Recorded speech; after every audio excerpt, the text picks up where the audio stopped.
at Iniba, and welcome to Halo Halo, your top entertainment and lifestyle show for Asian Pacific Americans. Today we have more from the 30th annual Los Angeles Asian Pacific Film Festival. So let's get this party started with more from our APA stars on the red carpet as they tell us what they've been up to. Well, I've been coming here for over 10 years now. My movie Better Luck Tomorrow was here somewhere 2000, I don't know, a while ago. Johnson. Give me that Portugal. Tetrahydrocannabinol. I didn't ask a question. Sorry. Were we competitive? Tokyo, Japan. A little. Can't wait to go to college, man. All that studying finally pays off and you get to leave this hellhole. Were we bored? We will see a movie, The Amoeba. To death. We just had about 10 years.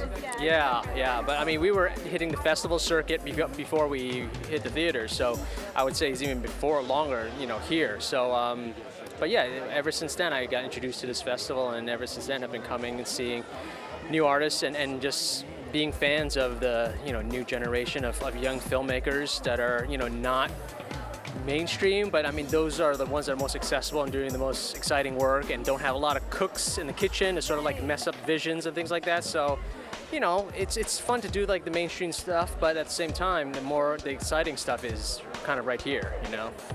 They tell better stories, right? But speaking of mainstream, you're on General Hospital. Tell me about that experience. Yeah, I've been on it for a year now, and it's this guy who's kind of smarmy, gay character. Did not know he was gay when I booked the job, and I started reading the scripts, and I'm like, oh wow, this guy's kind of just like a power play kind of guy. He kind of will do anyone and anything to get his way. And then I'm reading it more scripts, more shows. I'm like, no, he's very gay. So. You're delusional. You might surprise yourself. It has been said that once you go Brad, you never go back. Sorry, sweetheart. You are a predatory creep and a jackass. He's not going anywhere with you. I just want one night. Then you can have him back. But it's been great because it sort of has put me out of the sort of the traditional out-of-the-box thinking. Like if you say, you audition for a gay character, I kind of go in with a mindset, a certain way, and they sort of, whether they meant it or not, they tricked me, and it's a very different gay character. I've never seen a gay character, been portrayed this way. Yeah. It's very important to support the actors, I think the Asian community that are involved in acting, it's up and coming, so we all got to support each other because, united we stand, we're stronger, and apart we're weaker. I'm actually from San Jose. I'm prepping for a fight. I just accepted a fight for UFC yesterday, so I was planning to get home and plan my training camp out. You mentioned training. What goes into your training process to fight? A camp can be between 2 to 3 months, and everything from diet to double days to triple days of training and rest, ice baths, and when you get closer to the end, like a month before, no sex. I mean, it's pretty tough. Yeah. So. It's always a great day to come back and see a lot of old faces, and there are friends that I only see at this night, once a year. So nice little reunion, and yeah, it's good. This is a place where 2 of my films have premiered, and in some ways, it's a place that I got started. So it's a nice homecoming. Now, everybody was talking about heroes coming back. Are you going to be a part of that? Well, we'll see. I think they have something interesting planned. They're planning to reveal some new characters, starting with a digital series first and then incorporating that into the main storyline. So I think they're still working out the details.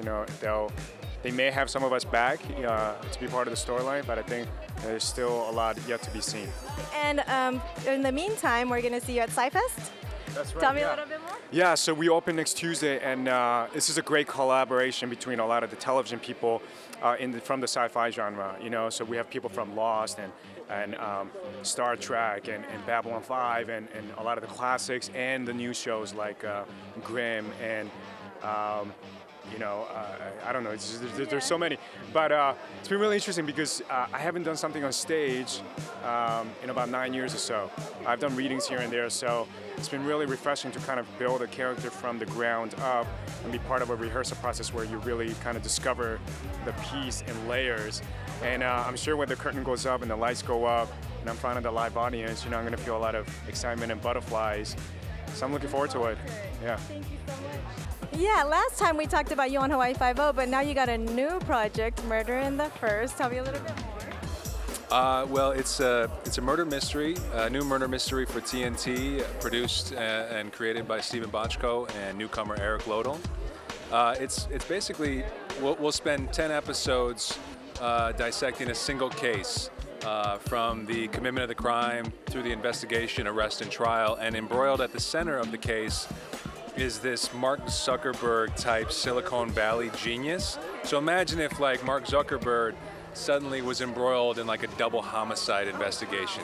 So it's really interesting. I play a very young, ambitious lieutenant for the San Francisco Police Department, Lieutenant Kodo, who's described as someone who wakes up every morning and looks at himself in the mirror and says, I'm going to be mayor of San Francisco one day. So he's very driven, he's got these political aspirations, and it's kind of a cool character that straddles the line between cop and politician. And as the season unfolds, we'll see how his ambitions start to cloud his judgment and test his loyalties. So it's going to be a cool show. We premiered June 9th on TNT at 10 o'clock, and I hope everybody enjoys it. Now, you mentioned Stephen Bochco. I mean, he's huge. He did, I think it was Law and Order or NYPD, right? Blue, Hill Street Blues, LA Law. I mean, the list goes on and on. Well, fingers crossed. He certainly has an incredible track record, and hopefully this show lives up to his past shows. I've been here since July, so I'm a new LA transplant. I'm from New York, so yeah. What's that experience like? What's that? Do you like it here? Yeah, it's been a growing experience. Fortunately, I've been working, so that's nice. I love the weather. It's pretty cold in New York this winter. But yeah, I have a new community of Asian actors and filmmakers, and it's an ever-growing group, and I'm really happy to be supporting people. And some of my homies from New York are coming in, so yeah, I'm really excited.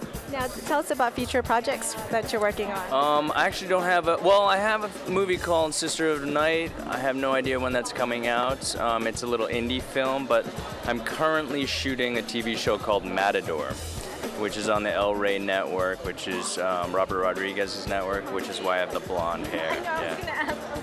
I want to ask about the hair. I play a not-so-savory character on the TV show, but it's fun. Yeah, right.